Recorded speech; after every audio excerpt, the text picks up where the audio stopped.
o rumo de pessoas. Abra a tua Bíblia, se você a trouxe. Se você não trouxe, você acompanha aquilo que eu vou ler aqui. Efésios, capítulo 6, versículo 18. Quando Paulo fala para nós tomarmos a armadura de Deus, né? Que ele diz: estais firmes, tendo cingidos os vossos lombos com a verdade, vestida a couraça da justiça, calçados com os pés, né? Na pregação do evangelho da paz. Tomando, né? Estou lendo os versículos antes.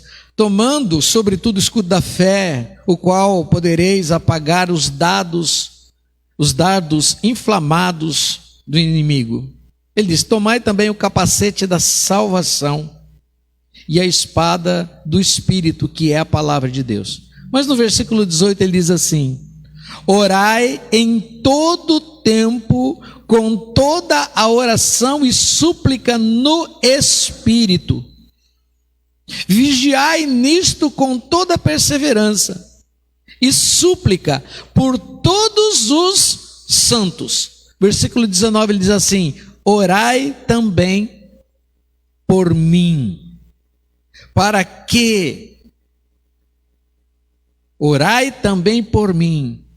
que me seja dada, no abrir da minha boca, a palavra com confiança, para com intrepidez fazer conhecido o mistério do Evangelho.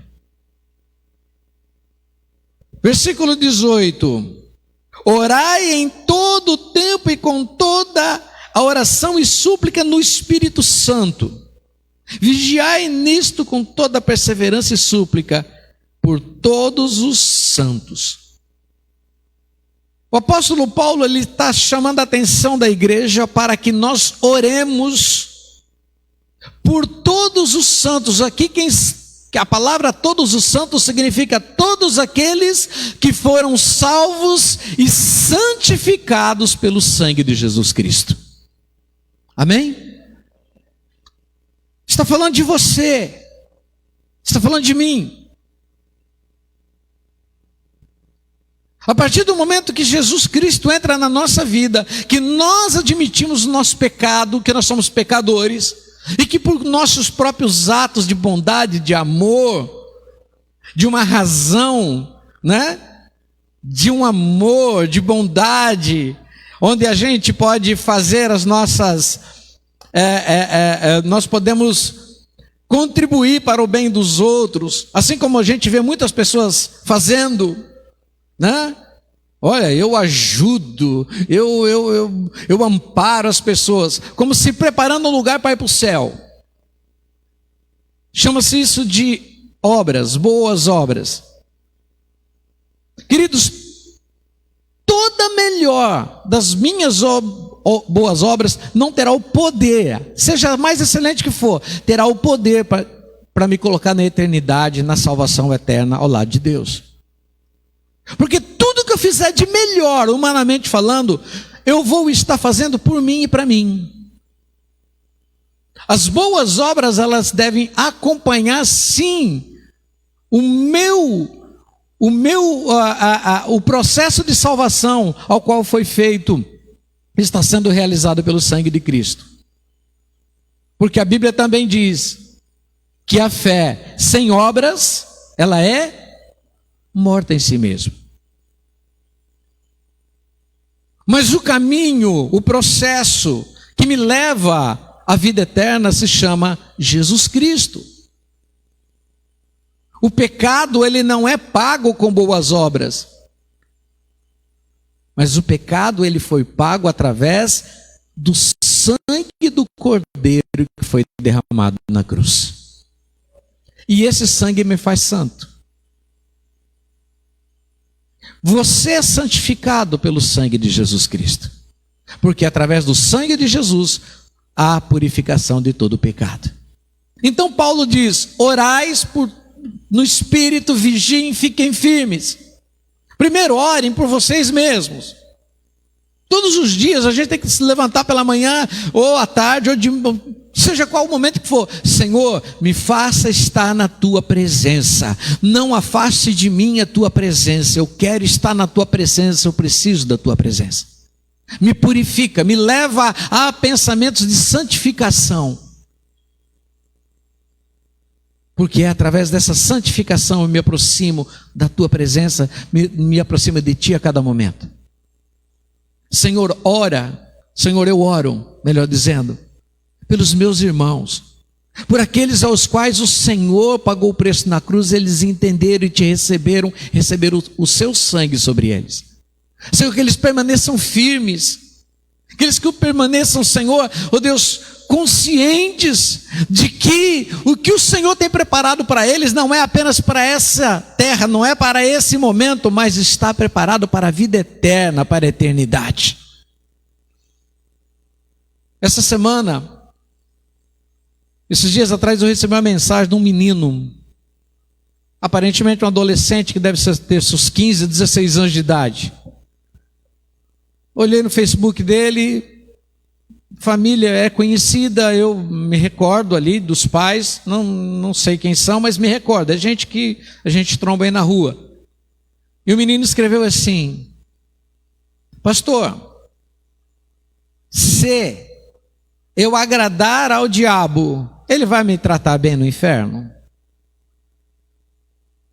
Aí você fala, essa pergunta é de criança.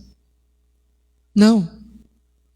É a revelação do que está acontecendo com os nossos adolescentes, com a nossa juventude. Estão preocupados com o inferno. Eles têm medo do inferno. Porém, viver essa loucura do dia a dia de hoje, para eles, é prazeroso demais. E ele pergunta para mim, se eu agradar ao diabo, o diabo vai ser bonzinho comigo? Aí eu respondi lá para ele: em primeiro lugar, que o inferno não foi feito para o homem, foi feito para o diabo. Não para o homem, mas para o diabo e os seus anjos. E que o inferno não é um lugar de convivência com o diabo. A maioria das pessoas interpretam que o diabo está lá no inferno, e alguns interpretam que o inferno é um lugar feio, cheio de fogo, lugar quente, onde Satanás fala com aquela voz, né, de eu vou pegar a sua alma. Um lugar insalubre. Queridos, o diabo não está no inferno. O diabo está sentado nos grandes tronos, ele está visitando grandes tronos, ele está reinando sobre o lugar de poder. Se você olhar na Bíblia, você vai ver o que é o inferno. O inferno é o final. Diz que é um lugar que arde em chama, fogo, e é o lugar, o destino final de Satanás, do diabo, os seus demônios e todos aqueles que fizeram a sua vontade. O inferno é um estado final para Satanás, os seus anjos caídos e aquelas pessoas que rejeitaram a palavra de Deus. Lembra que Jesus disse que no dia do julgamento ele vai apartar as pessoas como se apartam os bodes das ovelhas. E entre os bodes estarão muitos que vão dizer assim: Senhor, mas eu preguei em teu nome. Senhor, eu fui orar pelas pessoas em teu nome. Eu até curei pessoas em teu nome. E Jesus disse que vai olhar para muitos desses e vai dizer assim: apartai-vos de mim, porque não vos... Apartai-vos de mim, porque não vos... Já dá para entender, eu não vou me aprofundar nisso. Mas como se multiplicou um monte de gente que quer ter fama através do nome de Jesus. estão pregando por aí, estão aparecendo na mídia. Não vou fazer julgamento de valor. Mas entre esses bodes estarão aqueles que rejeitaram, que nunca pregaram em nome de Jesus, aliás, que escarneceram do nome do Senhor. E a resposta que eu dei para ele: o que Deus preparou para você, para mim, para nós, é um lugar chamado, primeiro, como paraíso. Deus nos preparou um lugar através de Cristo, uma eternidade, ao qual nenhum daqueles que não receberam Jesus Cristo poderão ter acesso. Santos. Aí você ouve, né? A Ana falou com as palavras dela: eu tenho minhas falhas. Quem não tem? Quem não as tem? Quem não pecou hoje aqui, que atire a primeira pedra. Eu posso falar com toda certeza que eu não vou receber uma pedrada. Porque todos nós falhamos. Todos nós erramos. Não existe gente perfeita.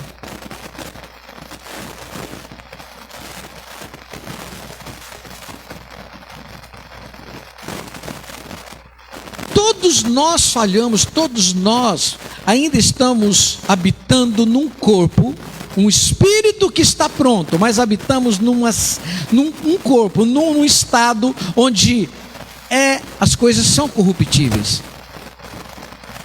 É por isso que todos os dias nós devemos orar, seguir o conselho de Paulo. Orem por vocês e orem pelos santos, pela igreja, para que ela permaneça firme, para que ela não se desvie. A gente não pode esquecer, queridos, que a gente tem que orar um pelo outro, sim. É triste quando eu escuto um crente falando, se regozijando porque descobriu que um irmão da igreja se desviou. Aí ele vira e fala assim: isso aí nunca me enganou. Parece que tem prazer em ver a pessoa se desviar, a pessoa cair. Onde deveria estar orando, chorando, se lamentando. Por quê? Porque era alguém que estava entre nós e que, por algum motivo, como eu falei aqui domingo passado, por alguma razão, abandonou a fé. Alguém que o coração ardia por Jesus, alguém que era apaixonado por Deus, se desviou. O que eu falei domingo aqui, queridos? O texto que o apóstolo Paulo escreve aos Coríntios: aquele que julga está de pé, se cuide para que não.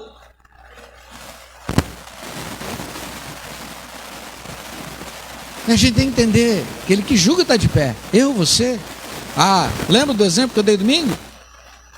Pastor, o Satanás, o que ele conhece de mim é o número da sola do meu sapato.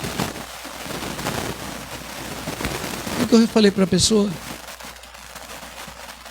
Permaneça na santificação, permaneça temendo a Deus, porque se você vacilar e você se afastar de Deus, Satanás, ele será o tapete que vai te tacar de cara no chão. Um dia, um amigo disse assim para mim, meu pastor disse assim para mim: Jair, agrade o diabo, faça o gosto dele, você não vai ver tão mão pesada no momento quanto você brincar com Deus. Não brinque com Deus, porque Deus é fogo consumidor. Uma vez você conheceu a presença do Senhor, você conheceu Deus na intimidade, não brinque com Ele. Tem muita gente, queridos, brincando de ser igreja. Todo dia tem alguém dividindo um grupo. Falei aqui, acho que esses dias atrás. Alguém liga para mim: pastor, o senhor ficou sabendo que lá na igreja tal dividiu um grupo, agora estão montando com outro nome. Lembra que eu falei domingo que eu fui convidado para ir para outra denominação e convidar quem queria ir comigo? Tem gente brincando de ser igreja, brincando de ser pastor, brincando de ser crente.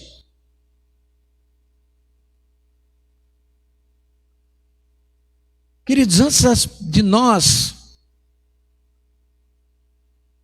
incorrermos no risco de não levar a sério, vamos orar. O que a Bíblia diz? O que o apóstolo Paulo escreve para a igreja dos Coríntios? Não se enganem, as más companhias corrompem os bons. Pastor, eu nunca vou me desviar. Pastor, eu nunca vou sair dessa igreja. Eu escutei isso aqui desde 1998. Pastor, eu sou seu filho na fé, eu não saio daqui. Eu te dou uma lista de mais de uns 80. E tinha alguns aqui que, né, uma hora da risada, porque ele está sempre junto. Sempre junto, sempre escutando. Lembra, irmão? Ei, pastor, eu te amo, não sai daqui. É o que mais falou mal de mim na cidade. Ah, eu fico com pena. Eu tenho dó.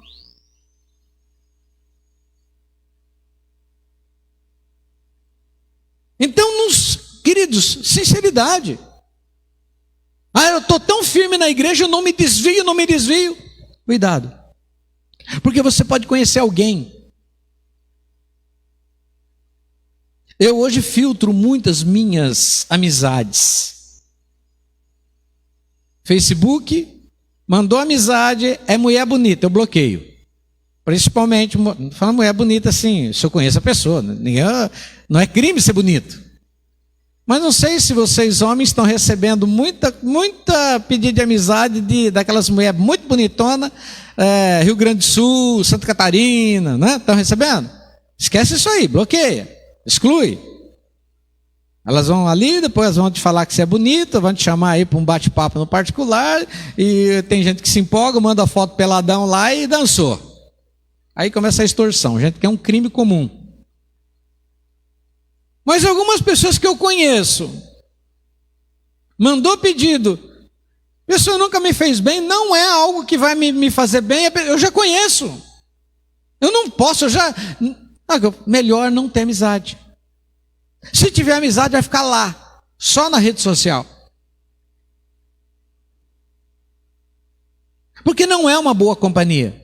Ah, pastor, mas você tem que ir perto dela para pregar o evangelho. Eu já preguei. Ela não quer, ela quer te desviar. Tinha um menino aqui na nossa igreja, um menino que é folclórico, inclusive. De vez em quando a gente traz ele como exemplo, né? E aprontava, orava, ajoelhava, chorava, pedia perdão em público, e depois aprontava de novo. Um dia a gente estava aqui no culto, e tinha um garoto novo chegando na igreja, e ele já aproximou, né? Gostava né? Aí eu vi ele chamando o pessoalzinho para ir tudo num bar, né? Depois do culto e tal. E a gente já sabia que virava ali, né? Iam do bebê, e aquela coisa de sempre. Eu cheguei no menino e falei, ó, fala pra você, vai com ele não. Então, o pessoal da igreja, tinha um grupinho mais ou menos de jovem, né? Falou, ó, não vai não. Chegava nele e falava para ele não levar, não adiantava. Ele levava, ele ia e carregava os outros atrás. E disse, ó, você quer ir? Você vai. Mas ele não é uma boa companhia. Ah, mas ele é aqui da igreja, pastor. Fazer o quê? Não posso botar ele para correr. Mas ele é má influência. E continua, não sei, graças a Deus deve ter mudado, né? O tempo passa, a pessoa envelhece, muda. Talvez muda. Mas as más companhias podem tirar a gente de dentro de casa, de dentro da igreja, arrebentar com o nosso casamento. Por isso é necessário que nós oremos uns pelos outros. Você tem o hábito de orar pelas pessoas que você conhece? Tem ou não tem? Começa a ter. Eu vou te falar o porquê que é tão bom. Eu não quero que você ore por esse motivo que eu vou te falar agora, tá? Por favor, se você fizer só por esse motivo, você vai estar pecando. Vamos ver se eu me lembro aqui. Jó, capítulo, eu tenho 5 minutinhos, eu vou terminar o culto, tá? Jó, capítulo 42. Jó 42. Jó, no capítulo 42, já está falando do Jó com a vida restaurada. Né? O diabo tentou tirar tudo de Jó. E o diabo achou que o tudo de Jó era grana, fama, posição, que o tudo de Jó era família. Então o diabo foi tirando tudo. Só que o diabo não sabia de uma coisa. O tudo de Jó não era essas coisas. O tudo de Jó era Deus. O tudo de Jó era Deus. E o diabo não conseguiu tirar Deus de Jó. O que o diabo esperava que, tirando todas as coisas que Deus dava para Jó, automaticamente Jó expulsaria Deus da sua vida. Aliás, esse foi o conselho da mulher de Jó. O que a mulher de Jó disse para ele? Amaldiçoa o teu Deus e morra. Mas Jó permaneceu firme. E quando Jó consegue vencer e o diabo não consegue tirar Deus da vida de Jó, Deus então dá para Jó tudo em dobro, né? Para Jó, tudo aquilo que Jó tinha, Deus deu com muito mais excelência. Então aqui no capítulo 42 é o final da história de Jó. E no versículo 10, que está terminando o livro de Jó, diz aqui: mudou o Senhor a sorte de Jó, enquanto este orava pelos seus inimigos, e deu o Senhor a Jó o dobro de tudo que antes possuíra. Você prestou atenção? E mudou a sorte de Jó. O Senhor mudou a sorte de Jó enquanto ele orava pelos seus amigos. Se você orar por mim, a oração que você faz por mim, que você faz pela Fabíola, que a Fabíola faz pela Roseli, que a Paula faz pelo Diego, o Diego pela Gislaine, o Mauro pelo Cido, enfim. Essa oração faz com que Deus faça te prosperar. Você prospera enquanto você ora. A Bíblia está dizendo isso. Enquanto Jó orava pelos seus amigos, Deus mudou a sorte dele e deu tudo em dobro. Queridos, eu entendi isso. Eu não minto para você, às vezes eu exagero. Assim como a minha mulher fala assim: você vai matar suas plantas, você põe água demais. Se deixar, eu ponho água de manhã, à tarde e à noite. Outro dia estava armando um maior tempo de chuva, trovão, raio, eu estava lá regando. Ela: vai chover. Eu falei: e se não chover? E choveu.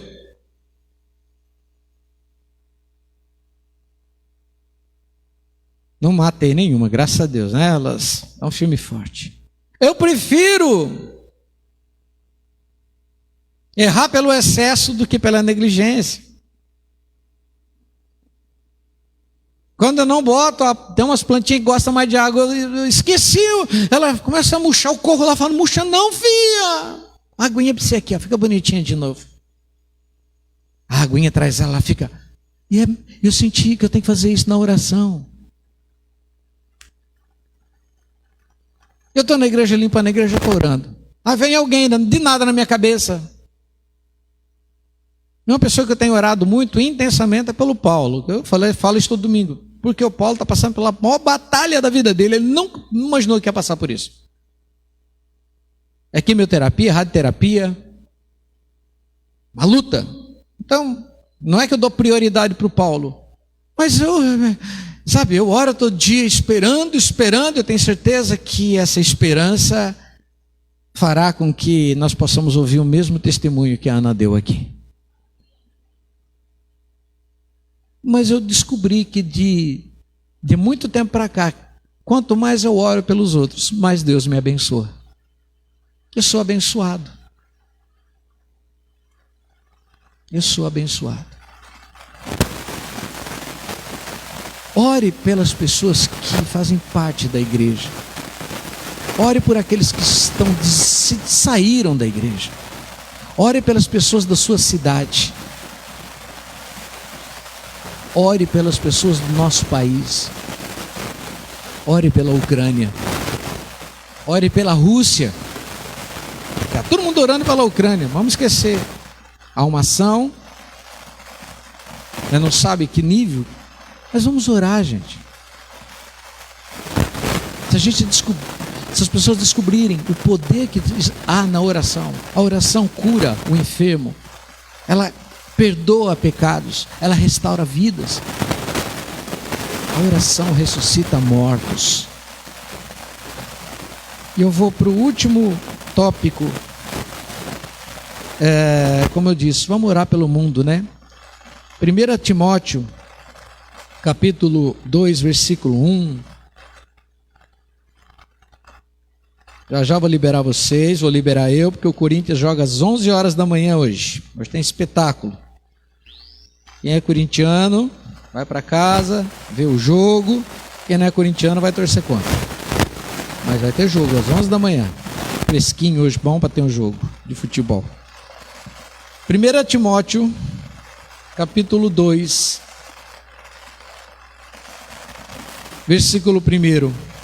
Exorto, pois, antes de tudo que façam súplicas, orações, intercessões e ações de graças por todos os homens, pelos reis e por todos os que exercem autoridade, para que tenhamos uma vida tranquila e sossegada em toda a piedade e honestidade. O conselho que Paulo dá para Timóteo, para que Timóteo dê à igreja, é que oremos então por todos, indistintamente. Vocês são testemunhas, alguns não sei se gostam ou não, vocês são testemunhas que eu sempre gostei de agir na política da minha cidade. Eu gosto de ajudar alguma coisa na minha cidade. Eu fico tão feliz quando a cidade está progredindo. E eu faço lá, né, como muita gente faz, outra coisa, que todo mundo virou repórter, né, com uma câmera na mão. Então eu filmo um buraco, eu faço minhas críticas, faço minhas cobranças. Mas antes de eu fazer as minhas cobranças no Facebook, eu faço minha cobrança para o prefeito. E eu falei para ele, dependendo das conversas que a gente tem aqui, eu vou publicar, está tudo salvo. Essa semana eu printei uma conversa que eu tive com ele no meu WhatsApp e coloquei lá, porque ele tinha prometido que ali 2 dias ele ia arrumar a subidona da Faíta. Aí acabou o asfalto só quarta que vem, pronto. Gente, quarta que vem é carnaval ainda.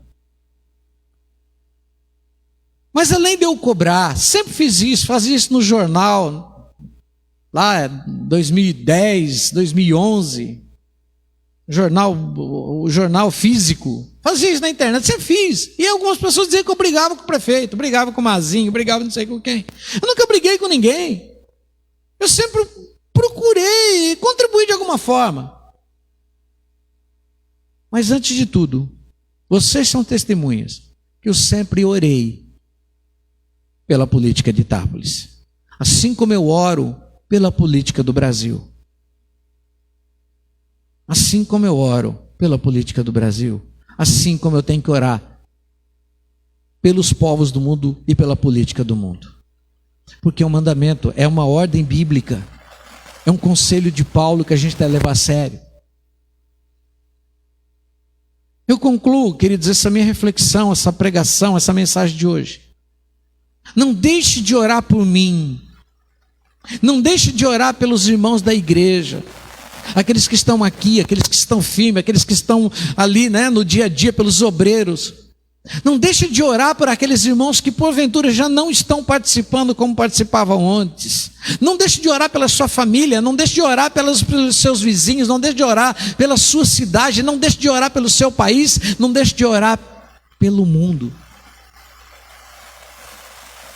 Porque há poder na oração.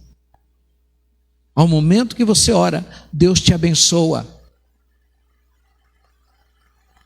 Ao momento que você intercede, Deus age por você. Pastor, eu não sei como orar. Não precisa saber, não existe culto de oratória para oração. Lembra daquela canção que a gente cantava aqui? Você não precisa saber como orar. Não é isso? Você só precisa chamar pelo nome de quem? De Jesus. Você não sabe orar? Chama pelo nome de Cristo. Nós estávamos num evento, sei lá quantos milhares de pessoas lá em Barretos, gravação do CD lá diante do trono. Milhares e milhares de pessoas. Barreto lotou, o recinto lotou. E o vucu-vucu estava, né? Aquele barulheiro, aí estava aquela coisa. Eis que surge o pastor Márcio Valadão, pega o microfone, ele disse, gente, atenção, e todo mundo, gente, ouça o que eu vou dizer para vocês. O que ele falava, Fabíola? Jesus, Jesus, Jesus, Jesus. E ele foi repetindo, Jesus. Me arrepia, porque 5 minutos depois, eram milhares de pessoas, e já não estavam mais fazendo barulho, já não estavam mais naquela coisa, repetiam esse mesmo nome, Jesus. E a paz tomou conta daquele lugar, e foi um evento tremendo, maravilhoso. Não sei como orar, chama pelo nome de Jesus. Pastor, eu não sei o que falar, fala. Fala, abre a tua boca. Senhor, abençoa a vida lá abençoa a tal pessoa, Senhor. Deixa o Espírito Santo vai interceder por você, ele vai colocar as palavras certas no coração de Deus, e você vai ver a mão de Deus vir onde você está, e onde a pessoa está, onde a circunstância está, e tudo aquilo ser transformado. Amém? Vamos ficar de pé, queridos, em nome de Jesus.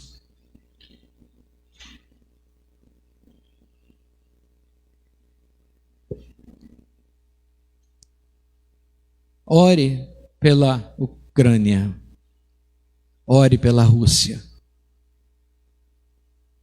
ore pela África, ore pela Europa, ore pelos americanos, ore pela América do Sul, América Central, ore pelo Oriente Médio, ore pelos missionários que estão lá na frente de batalha, colocando a vida literalmente em risco, e alguns sendo decapitados, mortos, presos por causa da pregação do Evangelho. Ore pelos nossos missionários que estão na Amazônia. Ore pelo Brasil. Mas não se esqueça de orar por quem está do teu lado. Não esqueça de orar por mim. Não esqueça de orar pela tua família. Não esqueça de orar pelos teus irmãos, pelos teus amigos. E eu vou dar aqui a última palavra. Talvez não vai descer bem para você. Mas ore pelos seus inimigos. Ore pelos seus inimigos. Vamos orar. Pai, nessa manhã nós te agradecemos pela oportunidade que nos dá de estarmos aqui nesse templo, reunidos no nome que está sobre todo nome, que é o nome de Jesus Cristo. A tua palavra diz que não há um nome tão poderoso ao qual possamos ser salvos, a não ser o nome de Jesus Cristo. Senhor, é em nome de Jesus que nesse momento nós oramos, inclusive